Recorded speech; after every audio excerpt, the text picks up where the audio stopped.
Two tiny islands, a world away, forced open China's gates with opium and cannons, toppling what was once the world's richest empire. The sense of betrayal from the Opium Wars still fuels tensions today, and we're about to expose it all. For centuries, Europe craved China's silk, porcelain, and tea, but China wanted little in return except silver. This created a massive trade deficit that frustrated Britain. They found their solution in a highly addictive substance, opium, grown in their Indian colonies. By the 1830s, Britain was smuggling tons of opium into China, reversing the flow of silver and creating a nationwide addiction crisis. The Taoguan emperor faced a dire choice: either let his country crumble from within or confront the most powerful empire on the planet. He chose to fight back. In 1839, he appointed a tough official, Lin Zexu, as an imperial commissioner in Canton.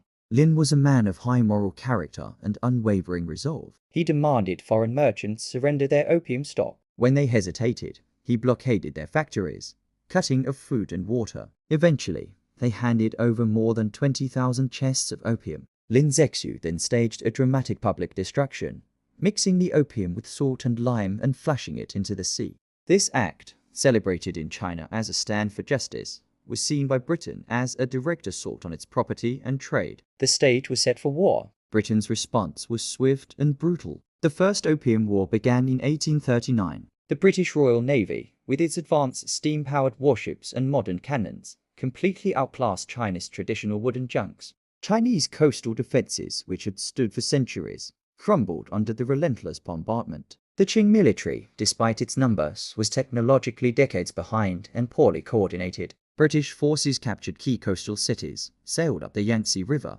and threatened the ancient capital of Nanjing. Facing total defeat, the Qing government had no choice but to sue for peace. The resulting Treaty of Nanking in 1842 was the first of many unequal treaties. China was forced to pay a massive indemnity, open 5 ports to foreign trade, and most humiliatingly, cede the island of Hong Kong to Britain in perpetuity. It was a national disgrace that marked the beginning of what China calls the century of humiliation.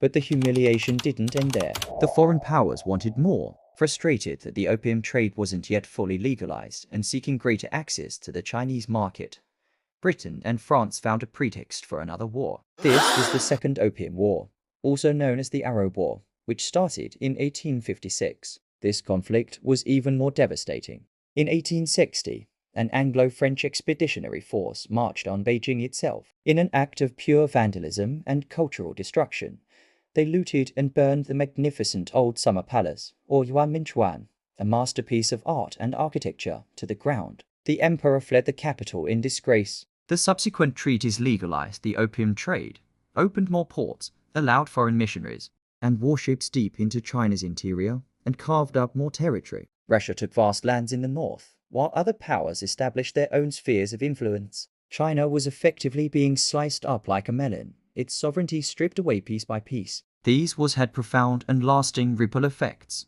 The Qing dynasty's authority was shattered, leading to massive internal rebellions like the Taiping Rebellion, one of the bloodiest civil wars in human history. The repeated defeats and foreign encroachment fueled a deep-seated anti-foreign sentiment, which exploded in the Boxer Rebellion at the turn of the century.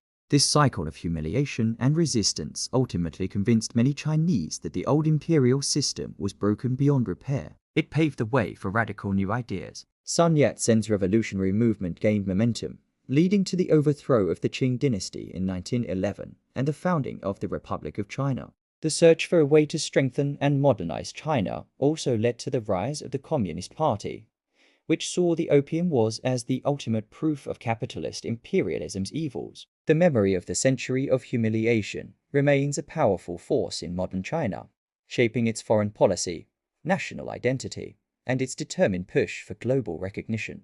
The story of the Opium Wars is a stark reminder of how history's wounds can linger, shaping the present in ways we often don't see. Do you think history is repeating itself in new ways? Like this video if you learned something new, and subscribe for more deep dives into the conflicts that shaped our world. What's your take on opium's legacy and its impact today?